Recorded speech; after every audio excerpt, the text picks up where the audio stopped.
강아지는 코 앞부분으로 신중하게 냄새를 맡은 뒤 비로소 음식을 먹습니다. 그런데 인간은 보통의 동물들과 다르게 음식을 먹는 행위와 동시에 맛과 향을 함께 느낄 수 있는데, 이는 유인원의 코가 진화하는 과정에서 입과 코를 나누어 주던 가로판이라는 길다란 뼈가 사라졌기 때문입니다. 2021년 미국 노스캐롤라이나 주립대 진화생물학자 롭던 교수와 그의 아내 인류학자 모니카 산체스 교수는 이와 관련된 내용으로 딜리셔스라는 책을 출간하였고, 부부는 미식을 추구하는 인류의 본성이 오랜 세월 인류의 진화에도 결정적인 영향을 미쳤다며 식생활을 관점으로 인류 진화의 역사를 살피기도 했습니다.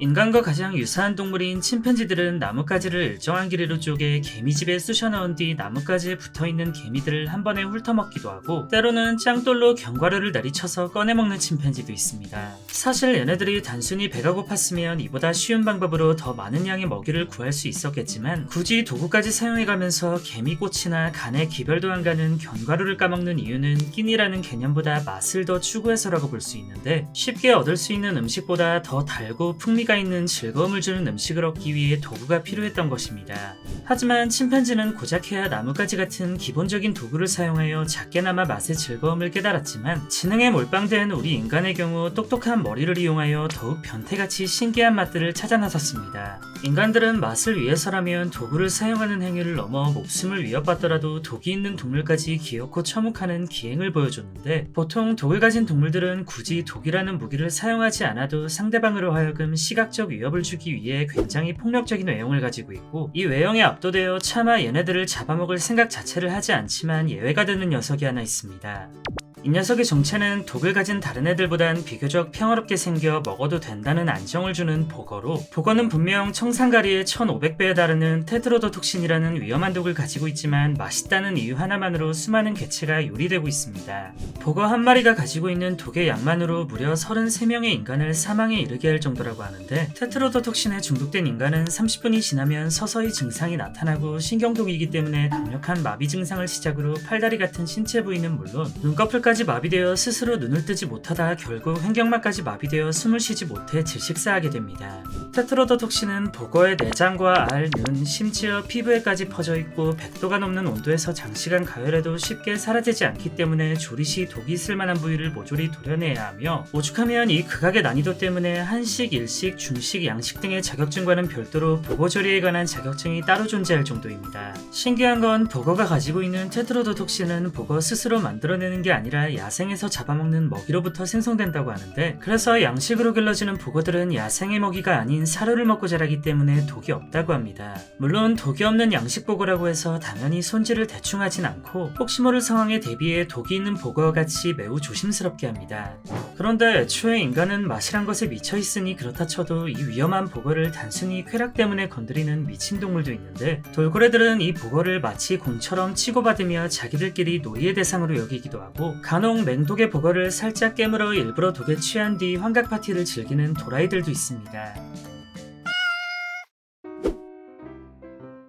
독특한 맛과 향으로 과일의 황제라는 별명을 가진 두리안. 이 과일이 유명한 가장 큰 이유는 아무래도 특유의 냄새 때문이라고 할 수 있습니다. 2018년 4월 호주 멜버른의 한 대학교에선 두리안의 냄새를 가스 누출로 착각하여 약 600명의 학생과 직원이 단체로 대피하는 어이없는 사건도 있었는데, 당시 마스크를 쓴 전문 인력을 포함하여 40여 명의 소방관들이 건물을 수색한 결과 냄새의 원인은 바로 썩어가는 두리안 때문이었습니다. 두리안을 먹어본 사람들의 증언은 하나같이 독한 가스향이나 방귀 냄새, 심지어 똥냄새까지도 진동한다는 악평을 쏟아부었고, 2017년 싱가폴 국립암센터의 테빈티안 교수가 이 냄새의 원인을 밝혀내기 위해 두리안 유전체 전체를 해석해본 결과, 두리안이 약 45,335개의 다수의 유전자로 구성되어 있다는 사실을 발견했습니다. 이 수많은 유전자 속엔 두리안 냄새의 원인인 휘발성 유황 화합물이 포함되어 있었는데, 이 유전자는 두리안의 숙성기간이 길어질수록 더욱 활성화되어 악취 또한 강해지게 되며, 악취를 내뿜는 이유는 이 강한 냄새를 통해 동물들이 열매를 먹고 씨앗이 흩어지게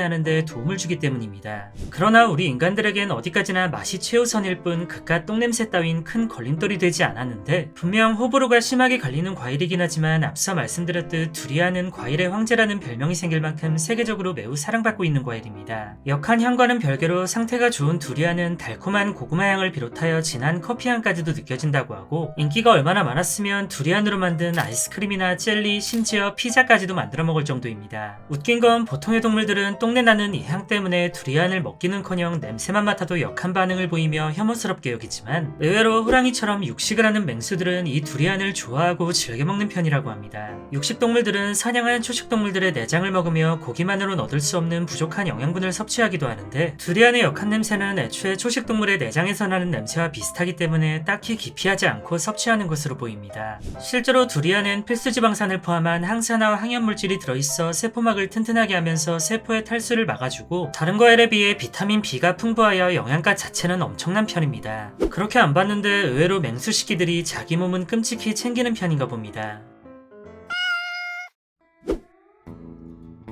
과일 중에서도 단백질과 지방의 함량이 상당히 높아 천연 버터라는 별명을 가진 이 과일은 서양은 물론 우리나라에서도 인기가 많은 아보카도입니다.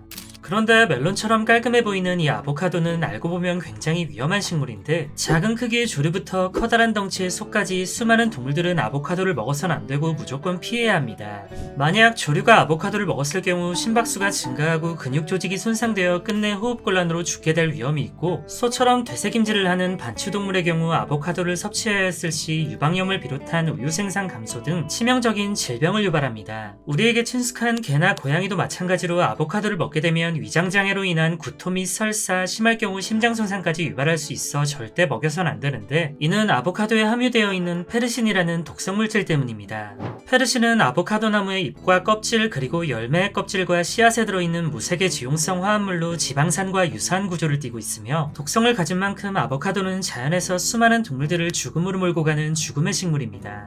그런데 이쯤 되면 당연해 보이지만 우리 인간들은 이따위 맹독에 굴하지 않고 아보카도를 신나게 씹고 뜯고 맛보고 즐기는데 야생동물들에 비해 지극히 약한 신체를 가진 인간은 어찌된 영문인지 이 맹독인 페르신을 해독할 수 있는 특별한 능력을 갖고 있습니다. 더 골 때리는 건 인간의 이 독특한 해독 능력 때문에 아보카도는 멸종 직전 극적으로 살아남을 수 있었는데 지금으로부터 약 1만 년 전쯤 아보카도는 현재 멸종한 매머드나 땅늘보 같은 거대한 육상동물들의 먹이였고 이들은 아보카도를 통째로 먹어서 씨를 퍼뜨리고 다녔습니다. 하지만 지구온난화로 인한 환경변화와 인간의 등장으로 매머드와 땅늘보는 멸종의 길로 들어섰고 이들이 사라지다 보니 무식할 정도로 큰 씨앗을 가진 아보카도를 먹어서 퍼뜨려줄 동물이 더 이상 존재하지 않는 막막한 상황에 몰립니다. 이대로 가다가는 아보카도는 자연스레 매머드와 땅늘보처럼 멸종의 길로 따라갔겠지만 이때 인간이라는 변수가 그 멸종을 막게 되는데 아보카도의 맛에 매력을 느낀 인간들이 아보카도를 식용으로 재배해 키우기 시작하면서 멸종 직전의 아보카도는 새로운 삶을 얻을 수 있었고 이후 만년의 시간 지난 지금까지도 그 생명을 유지할 수 있었습니다.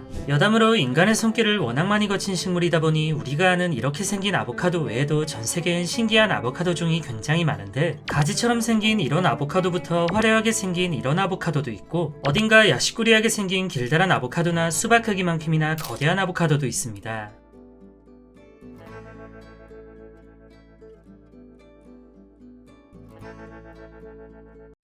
안녕히 계세요,